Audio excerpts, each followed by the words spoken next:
Hace 2 semanas se entregaron el Premio Nacional de la Juventud y hubo un hombre, un jovencillo por ahí llamado Tito. No sé si alguien vio a Tito, no el de la Biblia, sino Tito, un chavo que le dieron el Premio Nacional de la Juventud. Y me llamó mucho la atención por algunas cosas que él hizo. Ya después me metí a ver un poquito más ahí en internet acerca de su vida y está haciendo cosas muy interesantes. Por ejemplo, él tiene una escuela de música dentro de no sé cómo le llaman, centro de rehabilitación para jóvenes. Hace tiempo se llamaba reformatorio, no sé cómo le llaman el día de hoy, pero tiene un centro de rehabilitación ahí y lo hace a través de la enseñanza de la música. Bueno, le dieron a él el Premio Nacional de la Juventud y en el discurso que Peña Nieto dio después de que a él le tocó también dar el discurso a nombre de todos los jóvenes, el presidente Peña Nieto dijo, voy a decir algo que hizo Tito. Y bueno, Tito le regaló una Biblia, que esperemos que la lea, ¿no? Ahora sí completa, no nada más porciones, sino que la lea completa. Pero le escribió ahí una dedicatoria muy interesante. Le dijo, presidente, aquí va a encontrar la sabiduría que usted necesita para poder sacar adelante al país. Y le dijo además, siga adelante a pesar de las críticas. Sigue adelante a pesar de las críticas. Y casi lo dijo de memoria el presidente y era exactamente lo que él había puesto allí en la dedicatoria y en la Biblia. A mí me llamó mucho la atención eso. Y después muchos medios de comunicación sacaron nota y a mí de repente me gusta leer, por ejemplo, El Proceso, La Jornada y demás, un poquillo de repente de izquierda y demás, y me llamó mucho la atención que en Proceso sacaron una nota muy interesante y nada más describieron lo que él hizo, nada más lo describieron. Joven le regala Biblia al presidente Peña Nieto y describieron lo que ahí sucedió. Bueno, pero eso no fue lo que me sorprendió, sino que lo que me sorprendió, y a veces me gusta leer todos los comentarios que venían abajo de la página. Bueno, leí cerca de unos 120 comentarios. Cerca de unos 120 comentarios. El 98% de los comentarios decían, este muchacho es producto del sistema, este muchacho es un fanático, y así por el estilo. Y luego veía los perfiles de la gente que daba esos comentarios. Profesores universitarios, la gran mayoría jóvenes universitarios. Y ya después recordé que regularmente ahí cuando andamos en la universidad es cuando nos gusta leer un poquito los periódicos, libros que tienen un poquito de tendencia hacia ese lado, pero solamente vi dos comentarios a favor de lo que él había hecho. Incluso había un comentario que puso una liga para que conocieran lo que este joven hacía y que no era nada más esto lo primero que hacía. ¿Y por qué me llamó mucho la atención y de verdad me puso mucho en alerta? Porque la mayoría de esos jóvenes, les digo, eran estudiantes, muchos de ellos eran profesores universitarios y muchos de ellos dentro de poco van a estar en el liderazgo de nuestra nación. Muchos de ellos dentro de poco van a ser profesores quizá en la universidad de algunos de nuestros hijos. ¿Hacia dónde va esta sociedad? Fanático, le decían, producto del sistema, este muchacho está loco y cosas así por el estilo. Yo lo elogiaba sobremanera, yo le daba gracias a Dios por jóvenes como Tito y decía, Señor, levanta más Titos como esto en mi congregación, en las congregaciones en México, en las congregaciones alrededor del mundo, que no tengan miedo de ninguna manera para poder hacer una diferencia en su nación. Y me acordaba de cuando el Señor llamó a Pablo y le dijo, tú vas a predicar delante de reyes, de nobles. ¿Y cuántos de ustedes quisieran que sus hijos, mis hijos, pudieran hacer eso? Bueno, pero eso no se da de a gratis. Hace un momento que el pastor hablaba acerca de la canción y decía, esto es como un código de ética. Yo me acordé de mi niñez, porque les compartí aquí que desde la niñez el Señor me llamó al ministerio y yo me hice loco. Pero hubo algo que marcó totalmente mi niñez. Un pacto, el pacto lema de los embajadores del rey. No sé si alguno lo conoce. ¿Quién sabe qué es eso, no?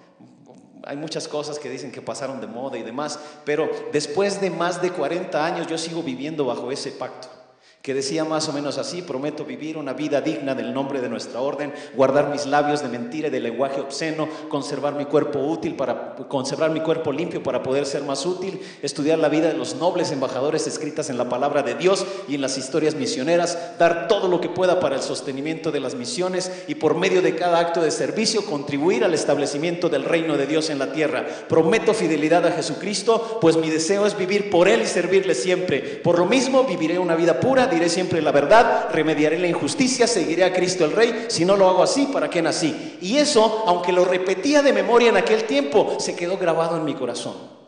Y fue chamba que hicieron la generación anterior, la generación que me dio la formación. ¿Qué generación estamos formando el día de hoy? ¿Qué hombres está produciendo nuestra sociedad? No sé si se ha dado cuenta toda la crisis que vivimos con las nuevas leyes del matrimonio entre personas del mismo sexo.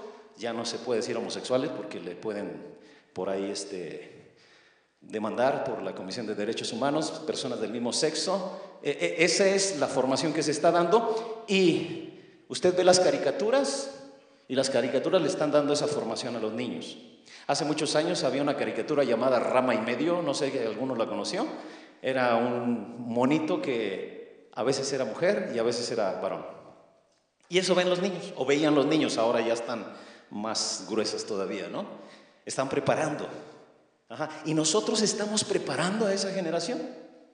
Vamos, nosotros somos la generación de Dios. A mí me encanta la carta a los Filipenses. Es uno de mis escritos favoritos del apóstol Pablo. Bueno, realmente todo, ¿no? Pero Filipenses a mí me encanta, me fascina ver la condición en la cual estaba Pablo en la iglesia. Anima a los hermanos de Filipenses, les dice: tranquilos ustedes, está bien la cosa, gócense. Y se necesita de verdad mucha convicción para poder hablar de esa manera en medio de la cárcel, y les dice: lo que ha sucedido ha redundado para que la obra crezca. En el pretorio han sido todos testigos, en la familia del mismo Nerón mucha gente se había convertido, y seguramente por la predicación del apóstol Pablo desde dentro de la cárcel. Y ahí menciona dos personas que son los varones, los que nos ayudan a tener algunas características de los varones que Dios va a usar. Dos personas, Timoteo y Tito. Vamos a ver en un momento más cómo se expresa de ellos, pero quiero hacer un contraste con la clase de varones que nuestra sociedad nos está mostrando que hoy debe de ser, ¿no? ¿Quién manda en la casa? No tenga miedo, dígalo, no está su esposa. ¿Quién manda en la casa? Bueno, eso nos enseñaron en la casa, ¿no? Incluso en la iglesia enseñamos eso. El varón es la cabeza del hogar, y eso dice la Biblia, ¿no? Pero una vez, por ahí mi esposa dijo: sí, pero yo soy el pescuezo y a donde quiera la muevo. Bueno, pero nos enseñaron ciertos estereotipos acerca de lo que es el varón. Y más o menos hay 4 estereotipos acerca de lo que es el varón, y quiero compartírselos rápidamente para hacer un contraste con los varones que nos menciona la Biblia, que son los que van a hacer una diferencia. La primera clase de varón, el supermacho. Y por ahí se van a encontrar a aquellos que nos mostraron las películas. Cuando pensamos en el supermacho, los hermanos Almada, ¿no? Bueno, los que más o menos son de mi generación, y creo que hay una gran mayoría aquí, también Valentín Trujillo. Bueno, ya si nos vamos un poquito más adelante, Rambo, ¿no? Aquellos hombres que no le temen a nada, absolutamente a nada le temen. Estos tipos niegan sus sentimientos, no hacen caso de la ley, nunca se preocupan, nunca se quejan, nunca piden perdón. Solamente lo que hacen es sudar y tratar de defender al planeta. Cada 5 minutos llevan a cabo lo imposible, y con su forma de ser intimidan a la gente. Y esa imagen nos han creado de lo que es el varón. Hay otra imagen, el segundo, bueno, sígale porque hay varias imágenes. El segundo es el gruñón. El segundo es el gruñón, ¿no? Ajá. Nos han creado la imagen de que un varón debe ser gruñón, y estos son los que tratan de aumentar su autoestima, cueste lo que cueste, sin importar si el costo incluso es humillar a su esposa, humillar a su familia. Esta persona piensa que gobierna a su familia, pero realmente lo único que hace es el ridículo. Eso es lo único que hace. Y a veces, bueno, por las circunstancias de la semana, las circunstancias del día, trata de llegar a la casa y lo único que hace es gruñir, ¿no?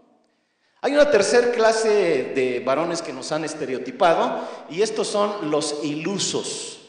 Los ilusos, y entre ellos está Homero Simpson, el iluso, ¿no? Bueno, también algo más de acá de nuestra cultura, Ludovico Peluche. Ajá, el iluso, aquel que ni su esposa respeta, ni sus hijos respetan, ni siquiera el perro respeta, todos se burlan de ellos, nadie los toma en serio y son pasivos a toda costa.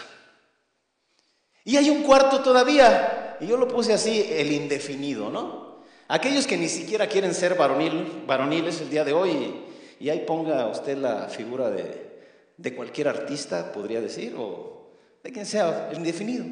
Ajá, ya ni siquiera pretende ser varonil. Incluso hoy están metiendo con mucha fuerza el asunto de que, bueno, tú puedes decidir cuál va a ser tu orientación sexual, porque dicen que esa es una decisión, ya no es algo que se da por nacimiento, sino que ya es una decisión, ¿no? Y entonces por eso hay muchos que ya ni varoniles quieren parecer. Bueno, pero ¿qué clase de hombre es el que va a hacer la diferencia? ¿El que gruñe? Una vez un varón regresó a su casa bien molesto porque se había echado un round con su jefe y todo el coraje guardado, quería decirle unas cuantas al jefe, pero pues era el jefe, ¿no? Regresó a su casa y a la primera que encontró fue a su mujer y le dio una gritoniza a su mujer, y la mujer, ¿y ahora qué hice? Bueno, pero se quedó también con el coraje. Entra el adolescente a la cocina donde está la mamá trabajando y también le da una gritoniza al adolescente, y el adolescente, ¿y ahora qué hice? Pero se quedó con el coraje también. Sale y se encuentra a su hermano menor y le da un jalón de cabellos. Y el chamaco, ¿y ahora qué hice? Pero también se quedó con el coraje, ¿no? Salió, se encontró al perro y le dio una patada al perro. Si el perro pudiera hablar, diría, pues ¿y ahora qué hice, no? Bueno, y el perro también sale corriendo y que muerde a la Barbie de la bebé. Y vea cómo el gruñido, cómo esa ira que vamos acumulando se va transmitiendo, ¿no? Y alguien le llamó esto el círculo de la ira. Y yo diría, ¿no hubiera sido más sencillo que el varón llegara de trabajar y mordiera a la Barbie y nos ahorramos todo ese rollo de pues hubiera sido más sencillo, ¿no? Nos ahorramos todo ese círculo de ira para con los demás. Pero creemos que gruñendo, creemos que de esa manera vamos a controlar. Y la realidad es que este no es el estereotipo que la Biblia nos muestra, que es la clase de varón que Dios va a usar para hacer una diferencia. Vamos a ir a Filipenses capítulo 2. Filipenses capítulo 2. Vamos a ir viendo varios versículos, pero quiero que nos enfoquemos en estos dos personajes que aparecen ahí, Timoteo y Tito, para ver cómo se refiere Pablo acerca de ellos. Y vamos a ver qué alternativa hay para ser el varón de Dios. ¿Qué alternativa hay para ser el varón que Dios quiere que sea, el varón que va a hacer la diferencia? Vea cómo se refiere allí a Timoteo en el verso 20.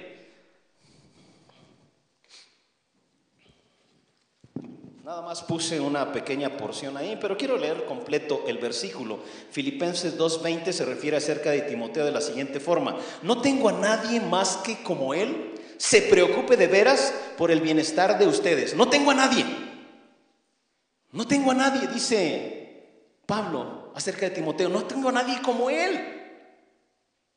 Timoteo se había vuelto una persona indispensable en el ministerio de Pablo y en el ministerio de la iglesia que él pastoreaba, que era la iglesia de Éfeso. Después, acerca de Epafrodito, no se vaya a reír, ese era su nombre, Dicen por ahí que algunos varones de la Biblia en el nombre llevan el apodo, pero ese era su nombre, Epafrodito, así se llamaba. Un nombre por si tiene por ahí hijo, nieto, Pero vamos a ver qué clase de hombre era esto. Verso 29 dice de la siguiente forma, hablando acerca de Epafrodito: recíbanlo en el Señor con toda alegría y honren a los que son como Él. Pocas personas son como Él, y estas personas ustedes deben de brindarle todo honor, todo reconocimiento. Eso es lo que está diciendo Pablo acerca de Epafrodito. Dos hombres que aparecen aquí en el verso 2, en el capítulo 2, que vamos a ver qué son los hombres que nos van a servir como modelo para poder hacer una diferencia en nuestro mundo. ¿Qué clase de hombres usará Dios? Y vamos a ver 5 características o 5 valores que nos van a mostrar al varón que va a hacer una diferencia. Desgraciadamente la sociedad, la cultura nos ha metido ciertos estereotipos aparte de estos 4, que son los que van a mostrar que tú eres un gran varón. Por ejemplo, nos han metido la idea que acumulando riquezas, que teniendo posesiones, eso te va a hacer destacar de los demás. Y la realidad es que realmente la gente que va a hacer la diferencia va a ser un hombre con una riqueza de valores, en lugar de encontrar el valor en las riquezas. Y vamos a ver esos valores, vamos a ver esas características del varón que Dios usará. Verso 20 y 21 de ahí de Filipenses capítulo 2 dice: no tengo a nadie más que como Él se preocupe de veras por el bienestar de ustedes, pues todos los demás buscan sus propios intereses y no los de Jesucristo. Anótele ahí, Dios va a usar gente, varones compasivos, varones compasivos. Pablo dice que Timoteo es el único que sabe los cuidados que necesitan otras gentes y no solo los de él mismo. Timoteo es un hombre compasivo. Dios está buscando hombres que pongan a la gente antes que sus intereses, que pongan a las personas antes que sus anhelos, que sus deseos. Hombres que reconozcan que las relaciones son más valiosas que las cosas. Desgraciadamente hoy usamos a las personas para obtener cosas. Amamos a las cosas y usamos a las personas. La Biblia vez tras vez nos habla de un modelo totalmente diferente. Usa las cosas y ama a las personas. Usa las cosas para bendecir a las personas. La compasión se fundamenta en observar las necesidades de los demás. Desgraciadamente vivimos una vida el día de hoy tan rápida que no podemos darnos cuenta de las necesidades de los demás. No podemos darnos cuenta de lo que está sucediendo a nuestro alrededor. Y si tú quieres de verdad ser un hombre de compasión, tienes que bajarle a la velocidad en tu vida. Hombres que reconozcan que las relaciones son más valiosas que las cosas. Recuerda ahí 1 Corintios 13. ¿De qué habla 1 Corintios 13? Del amor. Bueno, realmente ese no es el tema central de 1 Corintios 13. El tema central son los dones espirituales, cómo se ejerce, eso es lo que dice ahí. Pero dice por allí, 1 Corintios 13, que si yo no tengo amor, nada soy. En la parte final dice: ahora pues permanecen estas 3 virtudes, la fe, la esperanza y el amor, pero la más excelente de ellas es el amor. Usted puede tener éxito en todo lo demás, pero si no tiene amor, su vida es un fracaso. Eso es lo que está diciendo Pablo ahí en 1 Corintios 13. Podemos tener éxito en todas las cosas que emprendamos, pero si no hay amor en ello, somos un fracaso. Dios busca hombres de compasión, y la compasión protege las necesidades, protege los derechos de las personas. Desgraciadamente estamos demasiado ocupados en nosotros mismos que no nos preocupamos lo que otra gente necesita, requiere o quiere incluso. Yo le pregunto, ¿es posible estar tan envuelto, tan comprometido con su trabajo, con su negocio, que se olvide de su familia? ¿Es posible eso? Seguro que sí. Pablo dice: sí es posible. Sí es posible. Incluso en el versículo que leímos dice: hay gente que buscan sus propios intereses y no los de Jesucristo. Están tan envueltos en sus propios asuntos que realmente no son ni papá ni mamá. Papá, mamá son aquellas personas que Dios puso en la familia para poder brindar la educación, los valores, para prepararlos a los hijos para la vida, para la misión, para la visión que Dios tiene para ellos. Pero papá y mamá están tan envueltos buscando sus propios intereses que se olvidan de ser papá o mamá. Están tan envueltos en tantas cosas que hasta parecen momias, ¿no? Bueno, sí están envueltas las momias, ¿no? A veces nos envolvemos en tantas cosas que nos olvidamos de cumplir nuestra razón de ser. En la Biblia hay varios ejemplos de gente de compasión. Jesús dice que Jesús observaba a la gente con una gran necesidad, que andaban como ovejas sin pastor, y ¿qué dice? ¿Tuvo qué? Compasión de ellos. Me encanta a veces, para entender las palabras, nada más dividirlas. Compasión, ¿qué significa? Con pasión, así de sencillo. ¿Qué cosa es pasión? ¿Alguno de ustedes ha amado alguna vez apasionadamente? ¿Sí? ¿Qué cosas hizo cuando amaba apasionadamente? Una vez estaba en una reunión de pastores y les hablaba de eso. Estábamos hablando de la relación de pareja y uno dijo: yo hasta le llevé serenata. Era mi novia todavía, canto re feo, dice, pero le llevé serenata. No, hombre, dice que el papá lo corrió, ¿no? Amábamos apasionadamente. Ajá. Y la pasión es lo que te mueve a hacer grandes cosas. Cuando tú haces de la compasión una cualidad, un valor, una característica de tu vida, vas a hacer lo necesario, lo suficiente, y a veces hasta sacrificarte para cumplir, para suplir las necesidades de la gente que te rodea. Jesús vio a las multitudes como ovejas sin pastor, tuvo compasión de ellos y entregó la vida por ellos. Tenemos el ejemplo del buen samaritano, recuerda, un hombre, quizá era un hombre de negocios, que iba camino de Jerusalén a Jericó, y en el camino se encontró a un hombre que había sido asaltado por otros. Un sacerdote pasó, un levita pasó, pero pasaron de largo. Él se detuvo, corrió riesgos. A veces tenemos que darnos cuenta que la compasión nos va a llevar a correr riesgos. Él corrió riesgo, a lo mejor pudo haber sido una trampa, pero no, se acercó al hombre y dice que vendó sus heridas, lo llevó todavía al hotel más cercano, dejó su Mastercard y dijo: cárguelo a mi cuenta. Pagar por un completo desconocido. ¿Usted haría eso? ¿Por un completo desconocido? Dios está buscando hombres de compasión, hombres que observen la necesidad que hay a su alrededor y tomen acciones. Tomen acciones. Pero si usted va a tomar acciones, necesita observar lo que está sucediendo a su alrededor. Pero como le decía hace rato, no observamos porque vamos demasiado rápido en la vida. Tiene que bajarle la velocidad a su vida. Pero si usted va a hacer una diferencia, Dios está pidiéndole que desarrolle la compasión en su vida. Número 2, Dios usará a hombres consistentes. Hombres consistentes. Verso 22 acerca de Timoteo dice: pero ustedes conocen bien la entereza del carácter de Timoteo, que ha servido conmigo en la obra del evangelio como un hijo junto con su padre. Dios busca hombres que pongan el carácter antes que la conformidad o antes que la comodidad.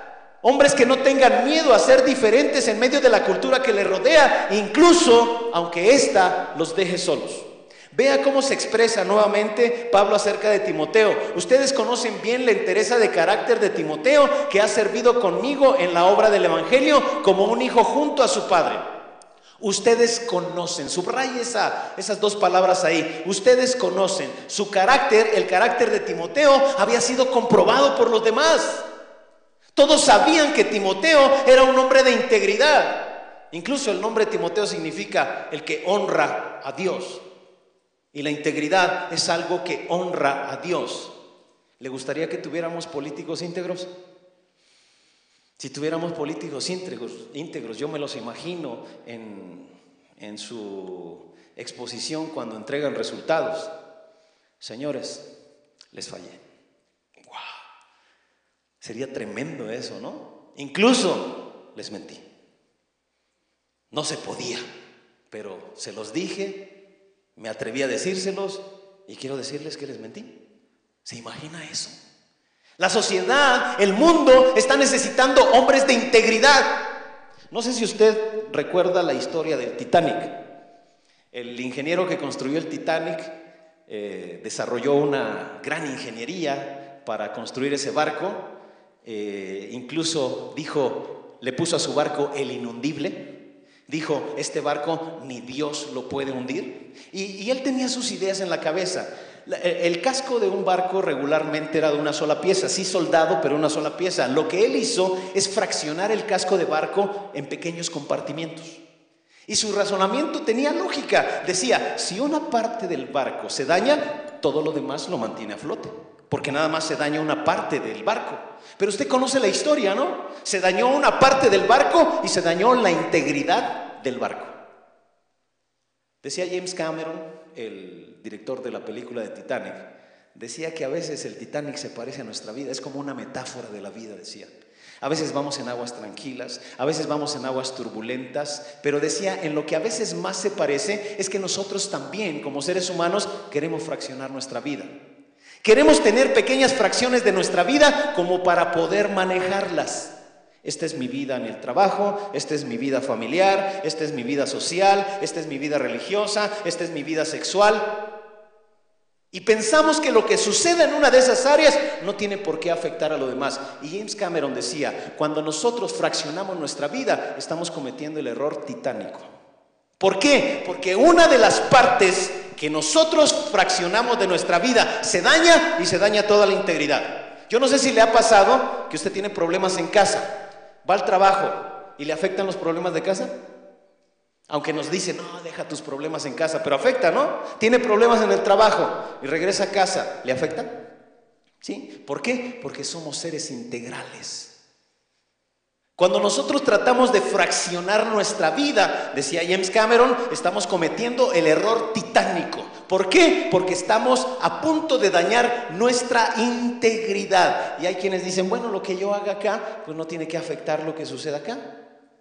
Una aventurita acá en el trabajo, pues no tiene por qué afectar mi vida familiar.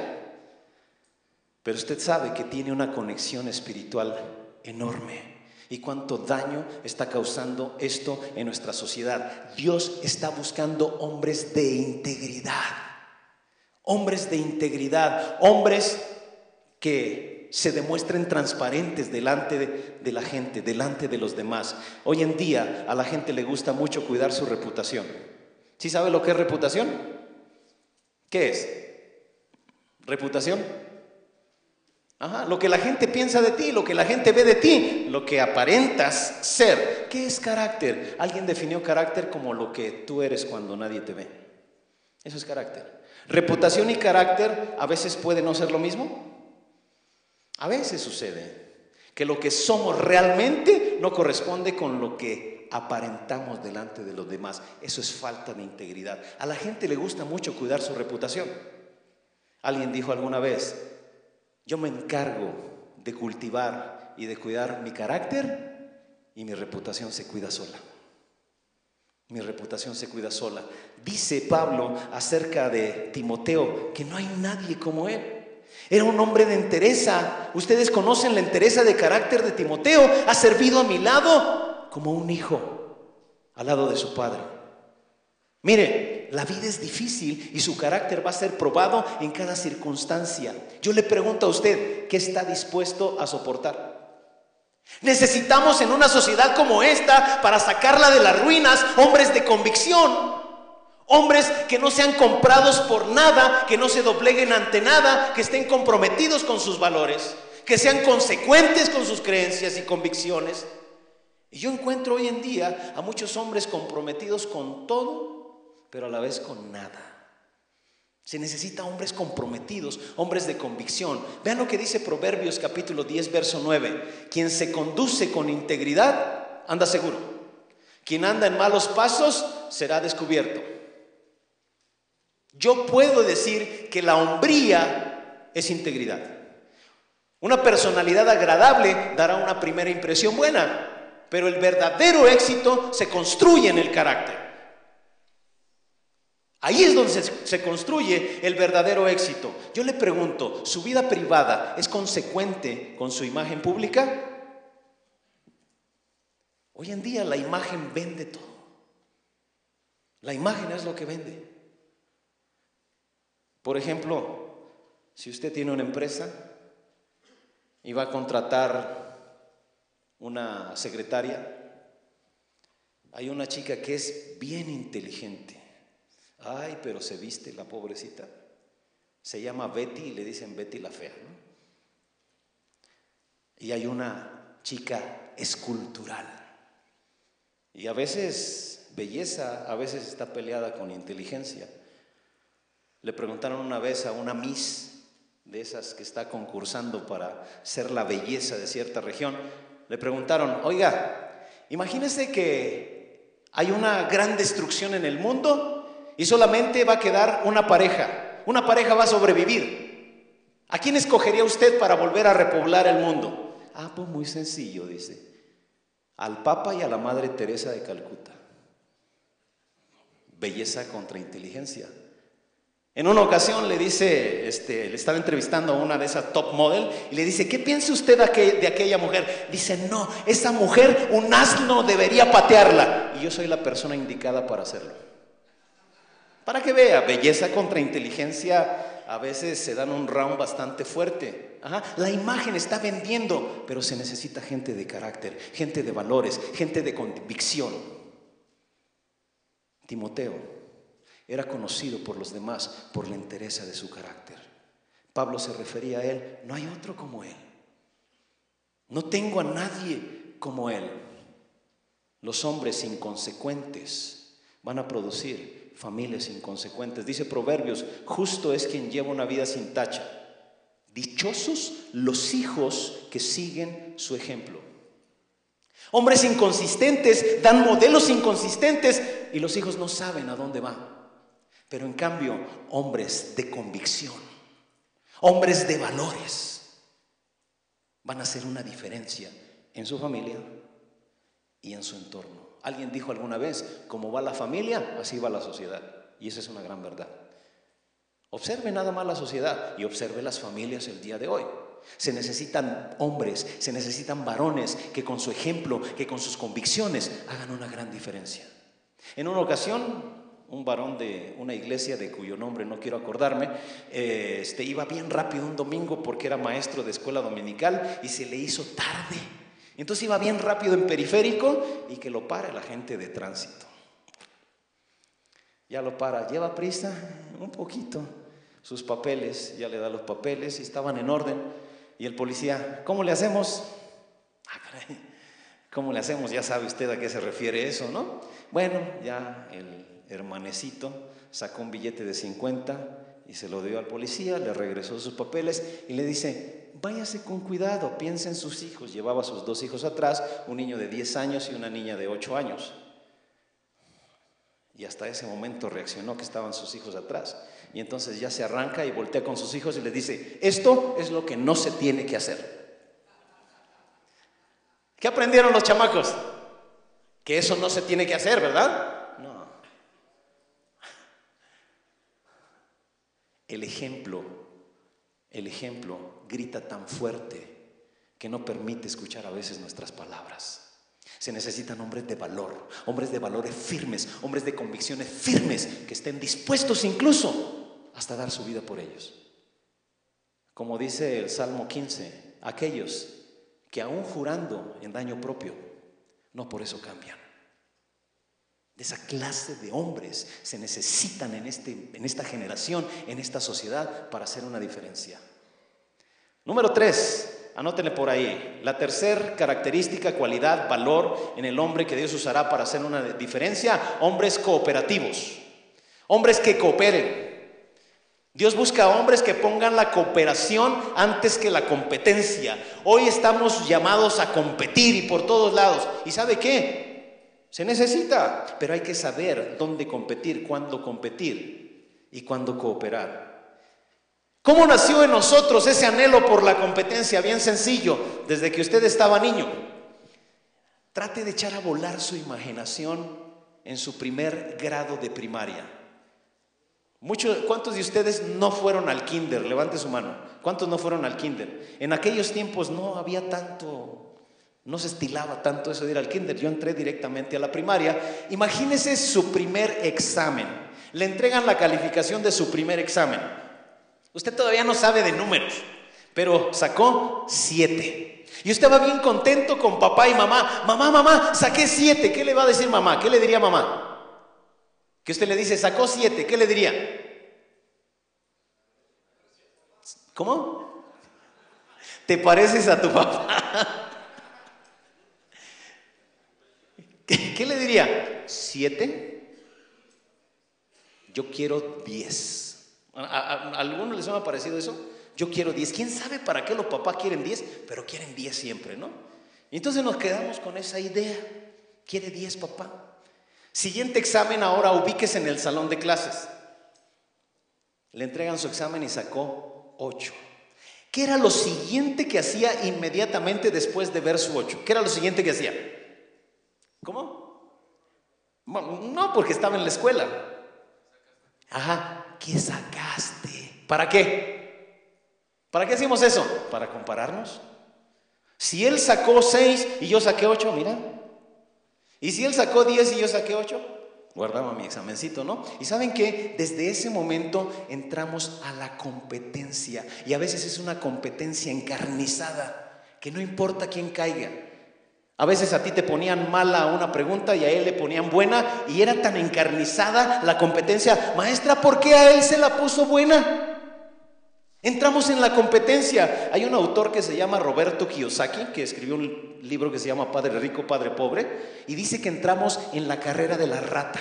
¿Habían oído ese concepto, la carrera de la rata? ¿Qué es la carrera de la rata? Usted va a una tienda de mascotas y hay una cosita que parece una rueda de fortuna, así de plástico, y hay por ahí un hámster o hay un ratoncito, corre y corre, corre. ¿Lo ha visto? Ajá. Pero está corre y corre y corre y corre, y esa cosa nada más da vueltas, vueltas y vueltas. ¿A dónde llega el ratón? A ningún lado. ¿Y cómo termina? Así dice que es nuestra sociedad. Vamos, corre y corre y corre. ¿Y a dónde llegamos? A ningún lado. Nos metimos en una competencia encarnizada. Hay que saber dónde y cuándo competir. Pero por ejemplo, papás, ¿qué esperan de sus hijos? ¿Que ellos compitan o que cooperen? Que cooperen, ¿no? ¿Qué esperamos en la iglesia de nuestros miembros? ¿Que compitan o que cooperen? Que cooperen. Pero por esa enseñanza que traemos desde nuestra niñez, entramos en una competencia encarnizada. Ah, pero no se quedó allí. Eso no se quedó allí. Pasó el tiempo. Imagínense que tiene 5 años que no ve a sus compañeros de la universidad. 5 años. Y se los encuentra de repente a uno por ahí. Hola, ¿cómo estás? ¿Cuál es la siguiente pregunta después de saludar a tu compañero que no ves después de 5 años? ¿Cuál es la siguiente pregunta? ¿En qué trabajas? ¿Y ya entrados en confianza?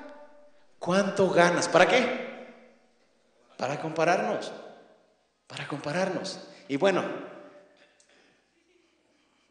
no sé si decírselo o no, pero también sucede entre los pastores. Hola, ¿cómo estás? ¿Cómo va la iglesia?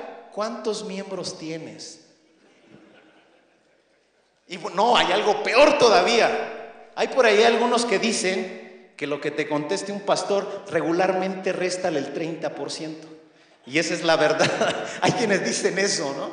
Pero esa lucha encarnizada, esa competencia encarnizada es parte de nosotros. ¿Cuánto ganas? ¿Cuánto te pagan? ¿Cuánto te pagan? Mire, necesitamos hombres que cooperen. Necesitamos hombres que pongan la cooperación antes que la competencia. Antes que la competencia. Vea cómo se expresa el apóstol Pablo allí en Filipenses, ahí en el capítulo 2.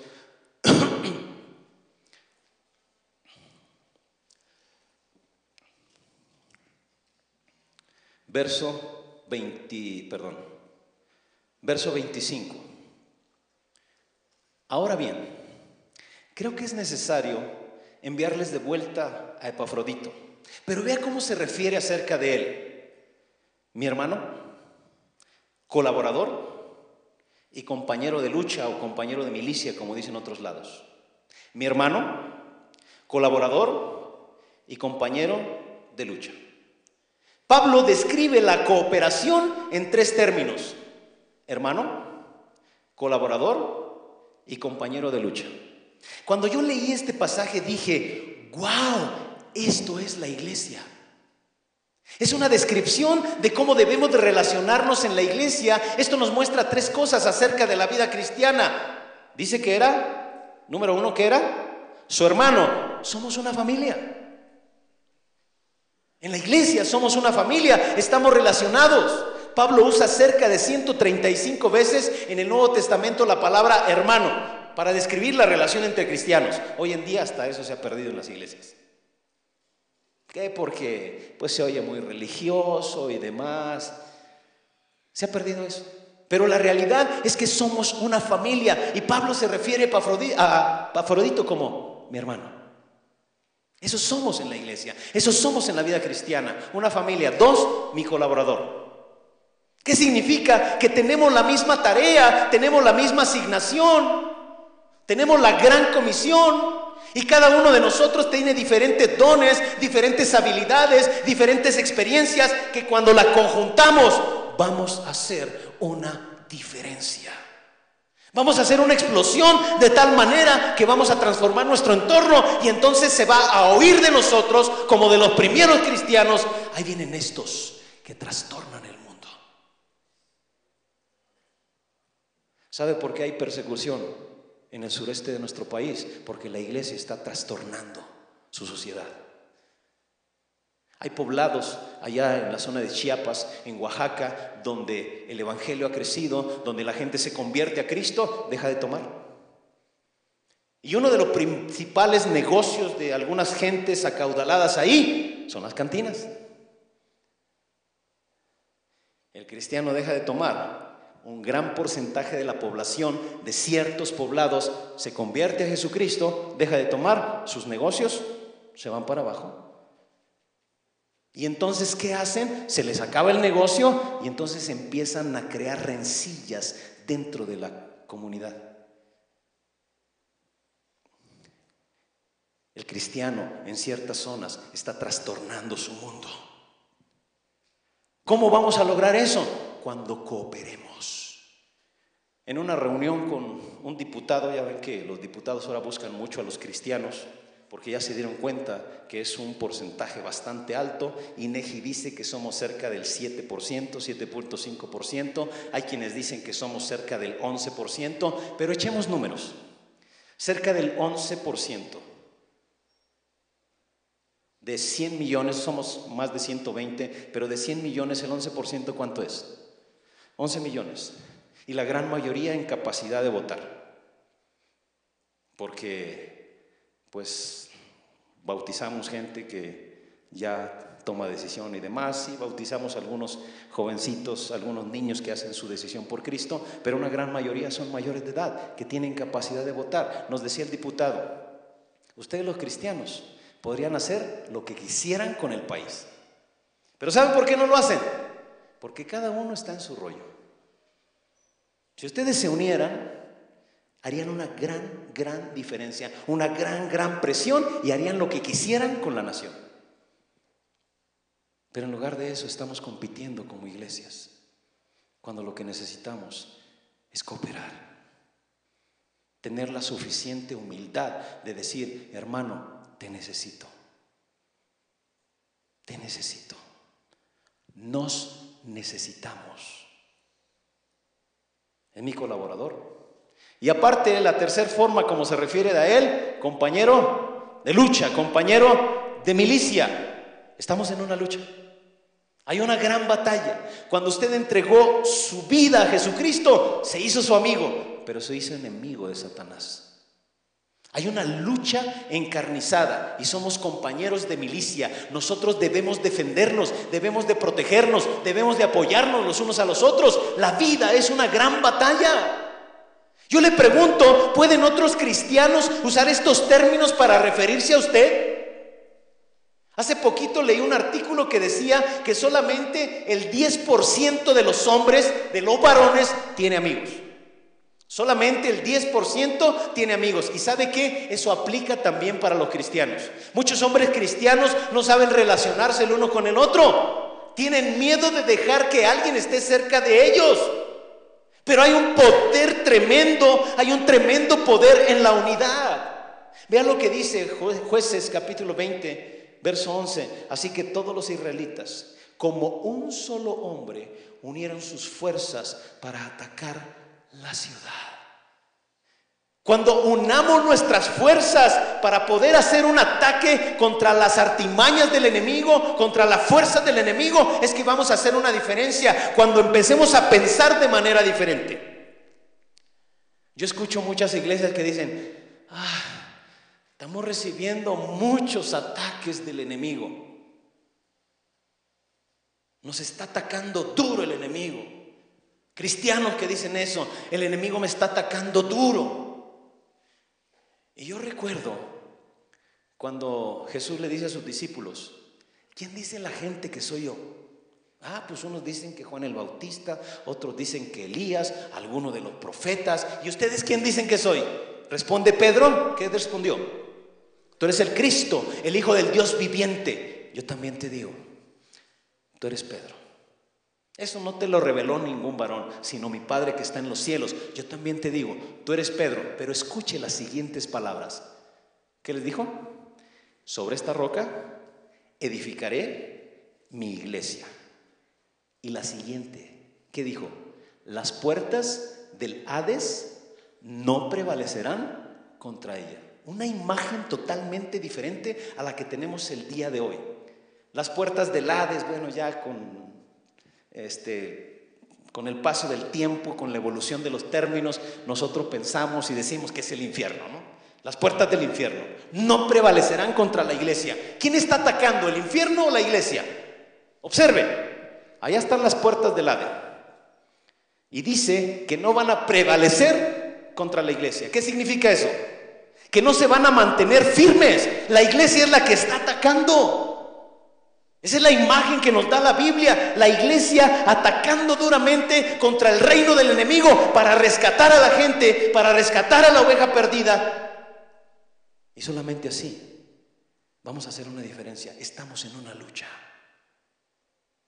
y necesitamos cooperar en lugar de competir. Necesitamos ser realmente esa familia, volver a vernos como hermanos. Darnos cuenta que somos colaboradores y que estamos en una lucha cruenta, en una lucha fuerte, que solamente si sostenemos, si nos mantenemos en unidad, vamos a encontrar la victoria. Bueno, la victoria ya es de Jesucristo, pero nosotros la vamos a hacer nuestra cuando nos mantengamos en unidad. Se necesitan hombres que cooperen en lugar de competir. Y eso lo necesitamos en la iglesia, eso lo necesitamos en la familia, eso lo necesitamos en la sociedad misma. Hombres que pongan la cooperación antes que la competencia. Hay un tremendo poder en la unidad. Unámonos, seamos uno y hagamos una diferencia. Número 4, Dios usará hombres comprometidos. Dios está buscando hombres que pongan la causa de Cristo antes que la comodidad. Vea lo que dice Pablo acerca de Epafrodito, versos del 25 al 27. A quien ustedes han enviado para atenderme en mis necesidades. Estuve enfermo y al borde de la muerte, pero Dios se compadeció de él.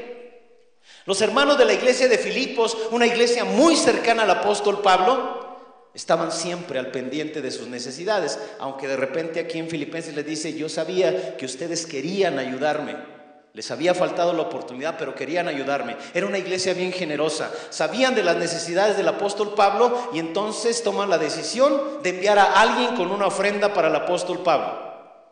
Pablo está ahí en la cárcel de Roma y la gente de Filipos tomó el reto de ayudar a Pablo con sus gastos. Estaba Pablo a 1,300 kilómetros, casi 6 semanas de viaje. Y Epafrodito se ofreció voluntariamente para ir y para atender esa necesidad. Estando allí, Epafrodito enfermó. Pescó alguna enfermedad, alguna infección, yo no sé, pero la cual era mortal. Pero Epafrodito persistió a pesar del dolor que le estaba experimentando. Tomó la decisión de ir a atender la necesidad de Pablo, a atender la necesidad de la iglesia. ¿Quién va a ir a llevar esto? Yo voy. Enfermó de gravedad, pero persistió hasta cumplir con su acometido. Yo conozco muchos varones que tienen grandes iniciativas Y decía un amigo que ya está con el Señor, el hermano Martín Pereda, decía que hay hombres de grandes iniciativas, pero pocas acabativas. Empiezan grandes cosas, grandes empresas, pero a veces lo dejan a medias. Yo conozco varones que dejaron el ministerio porque llegó a ser fatigoso, o llegó a ser costoso, llegó a ser difícil, o requiere de mucho esfuerzo. ¿Y sabe qué? El ministerio siempre cuesta, siempre.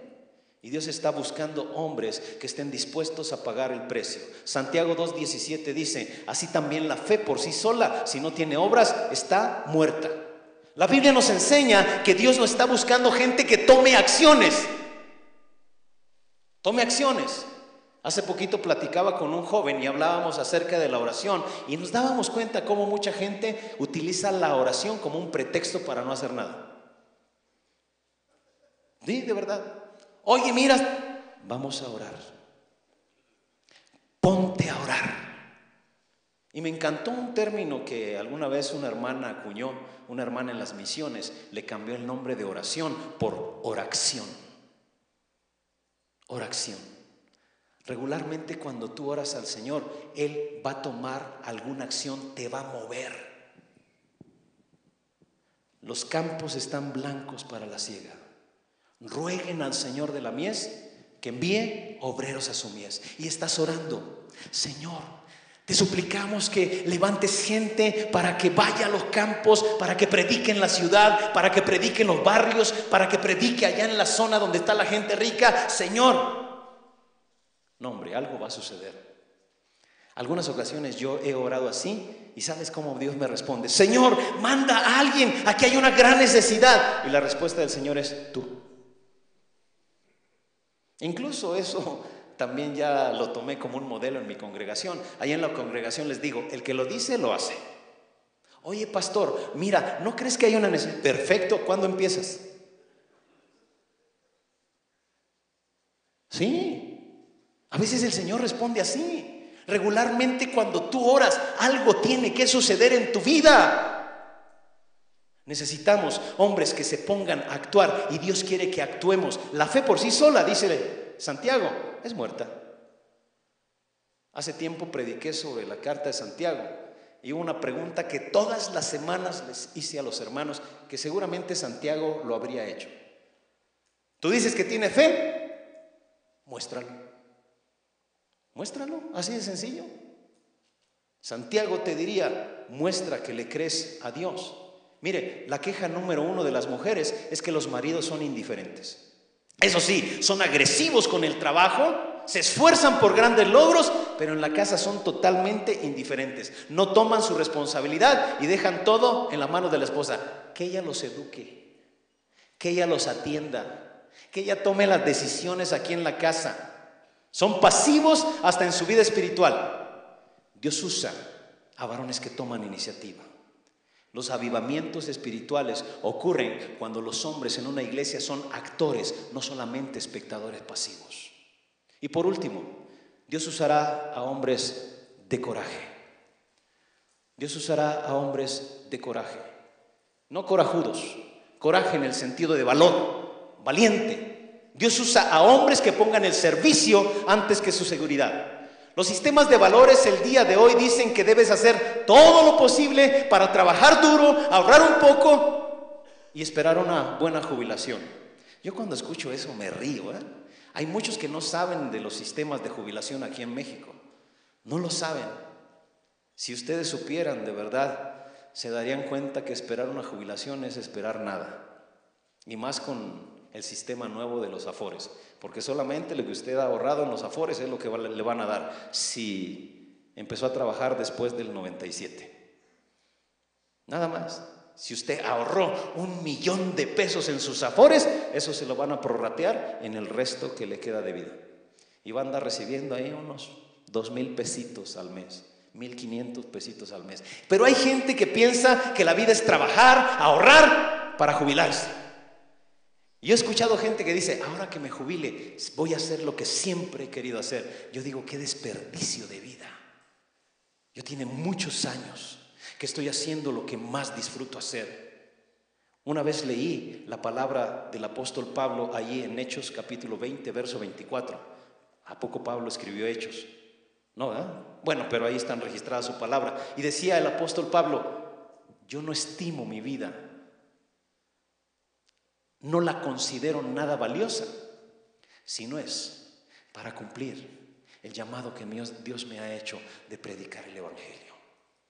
En una ocasión a mis estudiantes del seminario les decía eso: si usted no va a permanecer en una congregación, mejor váyase. Si usted no está seguro de que está aquí porque el Señor le ha llamado, váyase. Y uno de mis estudiantes se puso a llorar, y ustedes lo conocen, no les digo quién es, pero ustedes lo conocen. Se puso a llorar. Yo dije: ay, me manché, como dicen los chavos, ¿no? Y ya después me acerqué: ¿qué te pasa? Y me dice: pastor, es que yo no imagino mi vida sin predicar la palabra de Dios. Yo no la imagino. Se necesita hombres que tomen de verdad la valentía de cumplir el llamado que Dios ha dado para su vida. Esa clase de hombres son las que Dios va a usar. Dice el verso 29 y 30 acerca de Epafrodito: recíbanlo en el Señor con toda alegría y honren a los que son como él, porque estuvo a punto de morir por la obra de Cristo, arriesgando la vida para suplir el servicio que ustedes no podían prestarme. Arriesgando la vida. Él arriesgó su vida y casi murió por la obra de Cristo para dar la ayuda que los filipenses no habían podido dar al apóstol Pablo. ¿Usted está dispuesto a arriesgar su vida por causa del evangelio? ¿Usted cree que Jesús es el Señor? ¿Sí? Ajá. ¿Sabe el origen de esa frase? Hoy la decimos con una ligereza. Los primeros cristianos, cuando decían esa frase le podía costar la vida. Saludaban: Ave César. Y los cristianos decían: no, Jesús es el Señor. Y a muchos de ellos les costaba la vida. ¿Está usted dispuesto a entregar su vida por la causa de Jesucristo? En una ocasión, no sé si sea cierto, pero alguien me lo platicó, que entraron a una iglesia unos encapuchados con armas. Y estaba en una reunión de oración y todos se espantaron, con armas largas apuntándole. Y les dijeron: si no se arrepienten de su fe, si no niegan a Jesucristo, aquí mismo los vamos a matar. ¿Qué no oyeron? El que en este instante quiera salvar su vida y negar su fe, váyase. Y empezaron a salir algunos. Y se quedaron unos poquitos ahí. ¿Ustedes no se arrepienten de su fe? No. Y el pastor está al frente y dice: no, estoy dispuesto a morir por Cristo. ¿De verdad? Sí. Entonces aquellos tipos se quitan la capucha y dice: ahora sí vamos a seguir la reunión, estamos puros cristianos aquí. Se necesitan hombres de valor, hombres que de verdad entreguen su vida por causa del evangelio. Yo quiero terminar preguntándole lo siguiente: su vida, su obra, su trabajo, ¿es reconocido por los demás? ¿Hace cuánto sucedió esto que escribe el apóstol Pablo? Más o menos, échele números. ¿Cuánto? Más o menos, hace 2000 años. Hace 2000 años existió un Timoteo. Hace 2000 años existió un Epafrodito. Y hoy, 2000 años después, todavía nos acordamos de ellos. Cuando yo veía la vida de ellos dos, yo me decía: ¿cuánto tiempo se van a acordar de la vida y obra de Ricardo Pichardo? ¿5 años? ¿10 años? ¿20? ¿50? ¿100? Todo va a depender de que yo me conduzca como el varón que Dios va a usar. Quiero terminar haciendo un pequeño examen. Vamos a hacer un pequeño examen rápidamente. No sé si hay una hoja en blanco entre las cosas que tienen ahí. Nada más anoten del 1 al 5 y van a anotar las respuestas. Únicamente las respuestas a las preguntas que yo les voy a decir. Es cultura general. Cultura general. Vamos a hacer rápidamente este examencito. Número 1, anótele ahí. Ganador del Oscar a la mejor película en el año de 1980. Anote nada más la respuesta. Nada más la respuesta. Número 2, ganador de los 100 metros planos en las Olimpiadas de México 68. Nada más la pura respuesta, varonil. 100 metros plano varonil. Número 3, Miss Universo en el año de 1975. Ya habían nacido algunos de ustedes, no le haga. Anote, número 3, nada más la respuesta, número 3. Número 4, ¿quién es el mayor ganador de premios Grammy de la historia? Varonil, anótelo ahí. Y número 5, ya nada más el número 5 está de pilón. Ganador del Mundial México 86. Esa sí se acuerda, ¿no? ¿Quién ganó el Mundial México 86? ¿Quién? ¿Se acuerda de la mano de Maradona? Bueno, sí. Bueno, número 1. ¿Cuál fue la respuesta a la número 1?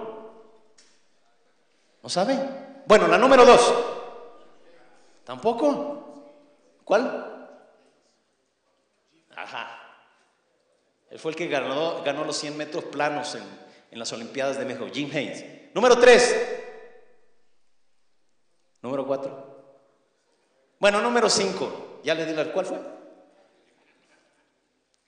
¿Cuántos de ustedes tuvieron 5 buenas? 4, 3, 2, 1. Levanten las manos quien no tuvo ninguna. Levante su mano. Honro su honestidad. Estos son los varones que ya están empezando a ser los que Dios va a usar. Pero, miren, quiero decirles lo siguiente. Hay muchas de esas preguntas que yo tampoco sé la respuesta. Por eso se las pregunto, porque quería aumentar mi cultura general. Bueno, pero ahora sí viene el buen examen. Anoten los nombres de las 2 personas que más han influido en sus vidas. Anote el nombre de las 2 personas que más han influido en sus vidas.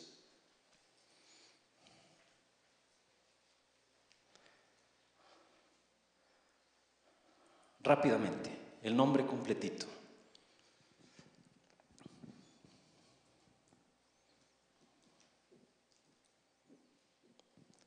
Nada más quiero 2 personas que se levanten y digan rápidamente el nombre de las 2 personas que más han influido en sus vidas. Sí. Ajá, ¿su madre cómo se llamaba? ¿Carmen qué? Todos la conocen, ¿verdad? Bueno, Carmen Bernal. ¿Quién más? Rápidamente. ¿Cómo? Antonio Jiménez, sí lo conocen, ¿verdad? Aquí. Bueno, ¿por qué no conocemos a estas celebridades que yo les garantizo que estuvieron a 8 columnas cuando lograron conseguir cierto premio? ¿No la recordamos? Pasaron a la historia, y una historia olvidada. Pero hay personas que han marcado tu vida que nunca las vas a olvidar, ¿cierto? Hay personas que han dejado una huella en tu vida imborrable. Yo quiero terminar preguntándote, ¿qué quieres ser? ¿Una celebridad o un hombre que va a hacer una diferencia en la vida de los que le rodean? Y para ser esa clase de hombres, todo empieza con decisión. Decisión. No se va a dar fortuitamente, tienes que tomar una decisión. Si tú ya estás cansado de la clase de sociedad que tenemos, tú y yo tenemos que tomar una decisión. Tienes que tomar la decisión entre ser una celebridad o un hombre que Dios va a usar para hacer una gran diferencia. Y todo empieza con decisiones. Inclina tu rostro y vamos a orar. Padre, gracias te damos porque tu palabra es clara. Gracias por aquellos hombres, aquellas mujeres incluso, que ahí en tu palabra, Señor, se encuentra su historia y los cuales nos dejan, Señor, un tremendo ejemplo para que podamos hacer el día de hoy, después de 2000, 3000, 4000, 5000 años, hacer una diferencia en la sociedad, en la generación que nos ha tocado vivir. Pero, Señor, nada va a suceder si no lo decidimos. Y aquí hay varones sensibles varones que quieren hacer una diferencia. Tómalos en tus manos el día de hoy. Hermano, si tú quieres tomar la decisión de ser esa clase de varón que va a transformar, que va a trastornar su México, déjame orar por ti, haciéndomelo saber, poniéndote de pie, por favor. Ponte de pie.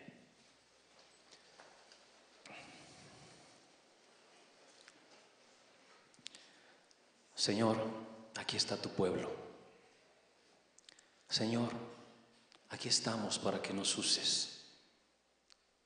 Padre, la cultura nos ha enseñado modelos tan diferentes, tan desvirtuados de lo que es un varón, que por eso nos hemos sumido en una crisis social, en una crisis cultural, en una crisis moral. Señor, aquí está tu pueblo, que el día de hoy con corazón sencillo viene delante de ti y te dice: úsame.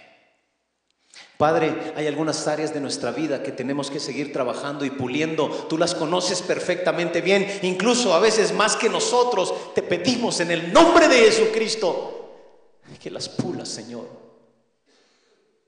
Te pedimos, Señor, que aquellas áreas ásperas sigas trabajando en ellas, para que, Señor, donde quiera que nos encontremos, empecemos a hacer una diferencia y nos convirtamos en esa generación, la generación de Jesucristo, la generación que transformó la historia de México, la generación que trastornó el país con el Evangelio y con la verdad. Señor, bendice las familias de cada varón aquí representado. Permítenos retomar nuestro rol incluso dentro de la familia. Permítenos retomar nuestra responsabilidad dentro de nuestra congregación, dentro de nuestra sociedad.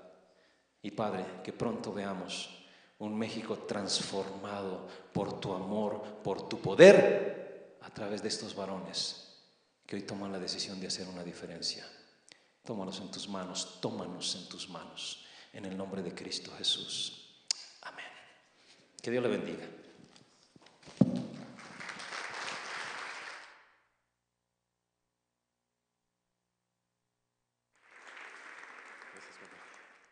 Pueden sentarse, hermanos, pueden sentarse. Adelante, hermano Armando. Sí.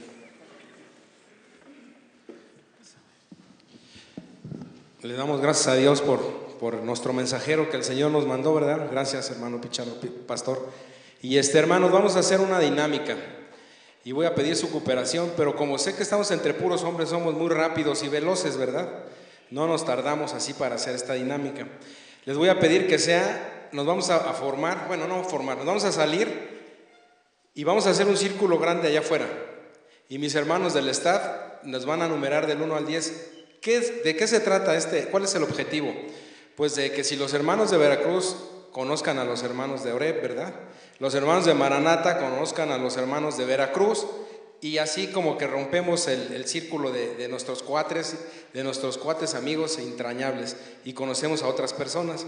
Entonces, mis hermanos, si nos hacen favor de salir, y les recuerdo que el café y el té no tiene costo, es para ustedes. No nos tardemos mucho, tenemos 10 minutos, 15 minutos máximo para salir y entrar conforme el número nos corresponda allá afuera. Entonces, adelante, por favor. Y les voy a pedir a los siervos y diáconos que les pedimos su apoyo para esta dinámica, si nos esperan.